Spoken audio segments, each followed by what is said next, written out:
Hey everyone, welcome back to another episode of Compliance Clips with your co-hosts, Rick Morgan and John Farquhar. Today we have the one, the only, Joel from Paradigm. Good. And That is I'm true. I am Joel Lacoursiere of Paradigm Ticket Defense. I've recently relocated down to the Windsor area. Yeah, the relocation to my old hometown of Windsor has been it's been good. So far, so good. It's always, What do you do, Joel? well, mostly what I do, but based on my former policing occupation and some of the courses that I got through there for CVOR ticketing and enforcement, etc. Typically I represent for the most part just carriers, and I have a lot of the larger carriers that I've been representing for a while on everything from accident-related tickets to logbook, ELD infractions, you name it. I've been looking after it for a long time, and I know one of the hot topics of late is everybody's favorite speed cameras and red light camera tickets, which is a much different impact for a CVOR or an AZ driver in companies as it does for a regular driver, as we're all well aware here. jumping right into that topic. I know when we had you on once before, we had kind of talked about this, and the aspect of red light cameras, speed cameras weren't issuing any points at that time. That's right. They weren't a big deal. Yeah, there's a minor fine, pay it, get it over with, and away you go. That's not the case anymore right now, and obviously that is fueling your funding right now at the moment and keeping you busy, because I know I've had a lot of people go, what the hell's going on? Why is this happening all of a sudden? They didn't pay attention to the changes.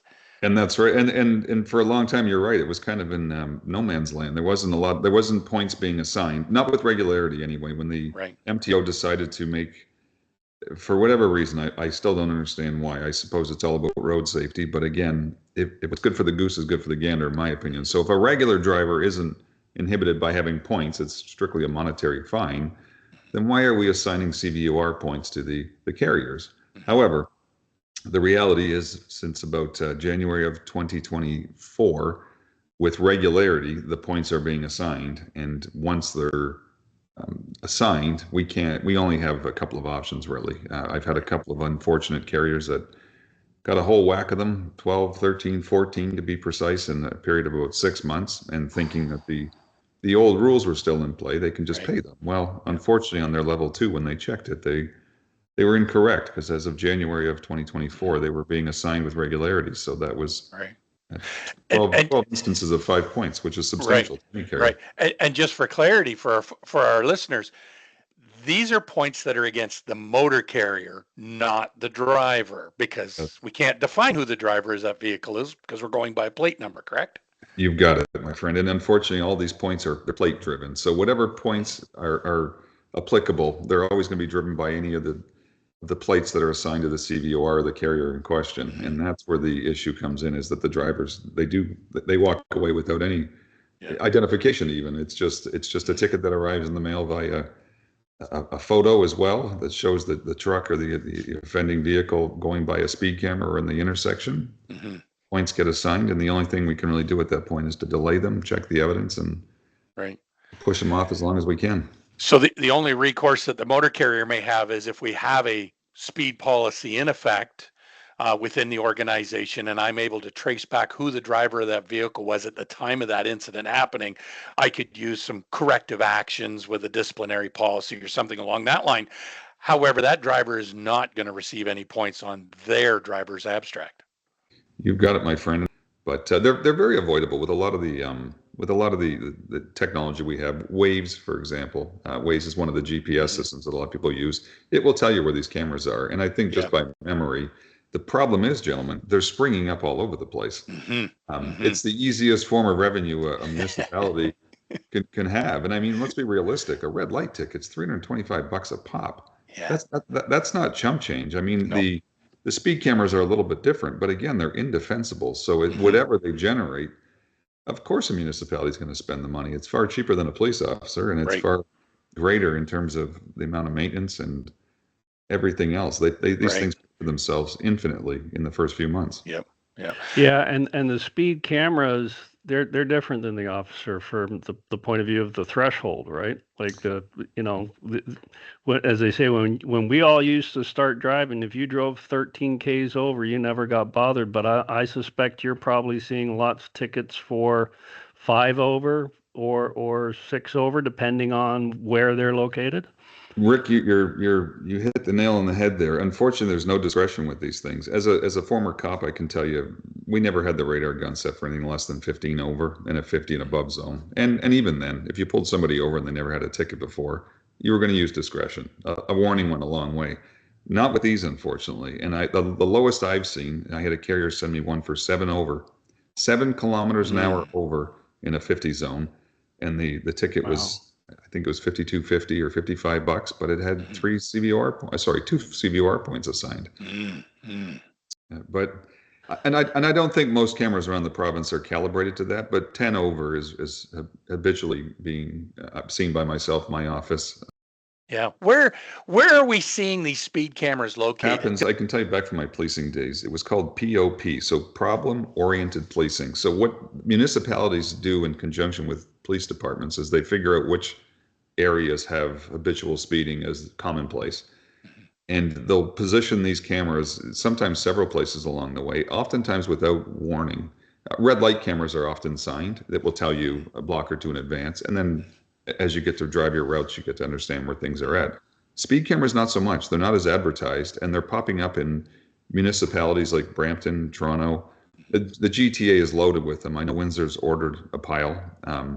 They certainly have some on the way if they're not already in place. But these municipalities around the province, anybody in theory that wants to, raise revenue and wants to cut down on problem areas can employ the use of one of these. You use the term POP. Is there a speed limit or like a speed zone that these cameras are being used in specifically, or could it be any speed zone where there is a problem that police are having an issue with?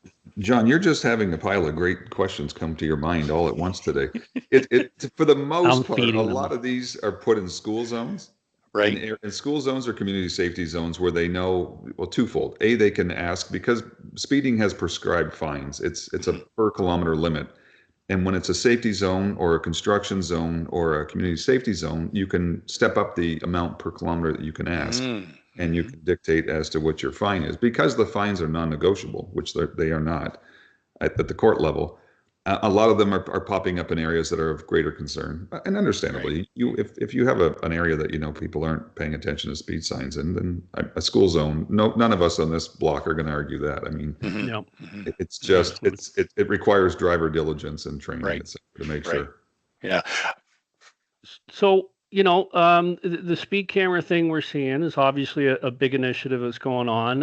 And before we started recording here, we were kind of talking about the conversation that John and I had in our last podcast with Bud Neller, and how there have been changes as a result of the Auditor General's report, changes in the MTO approach to enforcement. And you mentioned that this is contributing to a little bit more business on your side. What are you seeing over and above the speed limiter that is an increase in volume or type? What's coming down the pipe as a result of this initiative? Can you share with that? So I think a lot of these mandates that were in place before, and let's be realistic, during COVID, we had quite an enforcement hiatus. There was some pretty lean times where I think, unfortunately, you guys, we all know that there's some bad faith actors out there that are just running carriers that shouldn't be using rollerblades, let alone a 53-footer. Agreed. And something attached to it. So I think there was a lot of these carriers that were getting away with a lot of things that they otherwise wouldn't. And now that the enforcement's up, they're being held in check. And now with the litany of new officers on the road, enforcement is no question, Rick, it's up a significant amount. And it's everything from ELD infractions to simple minor defects to a glad hand that has an air leak in it for a minor defect. But it's not just one ticket being written. It's generally speaking, it's 3 or 4, 2 for the company, 2 for the driver. I actually was doing a review of a CVOR for a client here not too long ago, and I'd noticed that. But I noticed for every one to the driver, there was an equal one to the carrier. That's right. And I thought these are easy to fight, easy to deal with if the motor carrier has done their due diligence. and can show proof of documented training and processing. However, it just comes back to make me ask the questions to the motor carrier. Have you done the training? What is the adequate training to address this problem? Because all these silly little infractions are preventable. And that's absolutely true. And listen, fellas, at this point, there's no excuse for not having drivers up to speed on ELDs. They've been out long enough. The mandate's been in place where they had to have full compliance. If there's an issue consistently with ELDs or hours of service, that's entirely borne upon the carrier, like you're mentioning, and training or lack thereof, or in some cases just blatant disregard for hours of service. We see that on occasion as well. Are we starting to see the point where some of these carriers are getting sanctions against them and they're bumping the top threshold? There is a couple of carriers that I've had that, unfortunately, because of as you guys know, the rash of new drivers out there, and even though they were just fender bender accidents, they had several. It was a smaller carrier that was, I think it was 30 trucks, 30 power units and several trailers, but they had such a rash of new drivers that were just getting into avoidable, preventable little fender benders with other vehicles. But the points that were adding up for those and the defects found upon an officer showing up, we're pushing a couple of them into audit territory, which they did actually have to subject to an audit, and thankfully that went well. It simply was a matter of training the drivers and giving them a bit more road experience before actually setting them free. So there has been a couple of cases where coach officers have been involved with a little bit longer of a training period, which has seemingly helped. But no question with the uptick enforcement that audits are probably going to be prevalent again. What would you say are the top three you're starting to see come across your desk right now? Major defects for cracked rims. And I'm seeing a ton of those. And I don't know, I mean, I can tell you since relocating to Windsor, I can understand a cracked rim. I don't know who's in charge of road maintenance down here, but I've noticed the quality of roads is diminished across the province. So I don't know if these are, spontaneous acts that happen just before somebody gets in a weigh scale for a full inspection. But cracked rims qualify as a major defect, of course. And I'm probably getting half a dozen a week right now. Oh, wow. Wow. And it's not always the easiest thing to spot during a pre-trip. If it's dirty or the lighting's not great, you really have to get in there, sometimes even using a dime or a fingernail to see if you can feel the groove. But that has been one that has been a great uptick. And oftentimes they're doing the company and the driver with a major defect and something inspection related because it qualifies. So from a motor carrier, if you've had one or two of these, then you need to step up your inspection program with your maintenance team as well as your drivers. I mean, at this time of year, we've always got the air leaks because of the things that get cracked and the brittleness. Anything other notables? I mean, aside from that, the other thing I'm still getting a significant amount of are just trucks driving too quickly for the conditions, careless driving that are just usually resulting in either a driver pulling over onto the shoulder and not decreasing speed enough, and he drips into the ditch. I've had several of those this winter. Thankfully, they're single vehicle, but when a truck's overturned, it's a big expenditure to get it upright. And I think one of the big things that everyone's concerned with these days, and you can tell us what you're seeing, is cell phone /distracted. You getting a lot of those? Thankfully, it's on the decline. Is it? I was hoping you were going to mention that it's on the decline as of about the last 6 months. The odd time I'll get a carrier that still has a driver that they're very difficult charges to beat. We run trials on all of them because that's the only option. They do not allow you to amend these any longer. As soon as a justice of the peace, a judge hears that it's a 53-footer and an AZ professional driver, you can't claim ignorance and not knowing the law, and nor would I want you to. I mean, we've all seen it. There's a driver in front of us, whether it's a vehicle, a car, or a truck. I have no sympathy for anybody who permits that. We see far too many instances where the guy's doing that and he comes up on a stopped row of traffic and horrible outcome. Yeah. Well, it's good news that those are reducing. I'm glad to hear that. Yeah. No, thankfully they are, and the willingness at the prosecution level is nil to deal them. So, and they have big implications. I've heard of multiple times where a driver is disqualified from a standard policy because they have a conviction for handheld.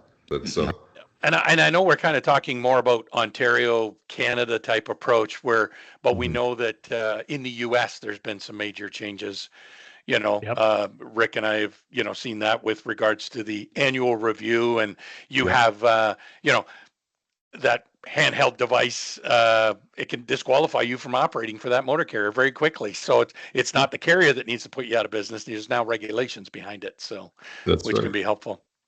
Well, I'm all for it, gentlemen, and I think at the end of the day, it's one of those things that the amount of sympathy or empathy at the court level is non-existent, which I get. Yeah. I don't think there's a lot of sympathy anywhere for that one, honestly. No. Nor should there be. But and if we're not going to take that seriously from a motor carrier community, then enforcement needs to, and obviously they're stepping up. We're starting to see that. So if there's MTO enforcement or OPP enforcement for that, the word's getting out. At least across my desk, it is. Yep. Good. Cool. Well, that's a good spot to move on and move out with a bright spark of news.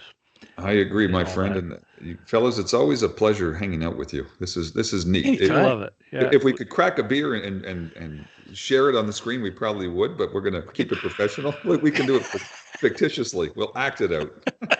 Well, maybe we'll just have to come down to Windsor and do a podcast in your Hiram Walker refurbished building, and we can have a cocktail. There's plenty of room, and as I mentioned, the distillery is right across the street, so it will work out well. My treat, fellas. Perfect. Right. So I appreciate it, gentlemen, and always a pleasure. Hey, thanks for tuning in. We hope you found today's materials to be useful and you can put them to work. Be sure to subscribe to our YouTube channel so you never miss an episode. And if you've got questions from today's material, or maybe you're just looking to improve your safety and compliance game, please feel free to reach out to either me or John. And remember, you can't manage what you don't monitor. The key to compliant profitability is just one phone call away. So until next time, put the phone down while you drive and keep your eyes on the prize.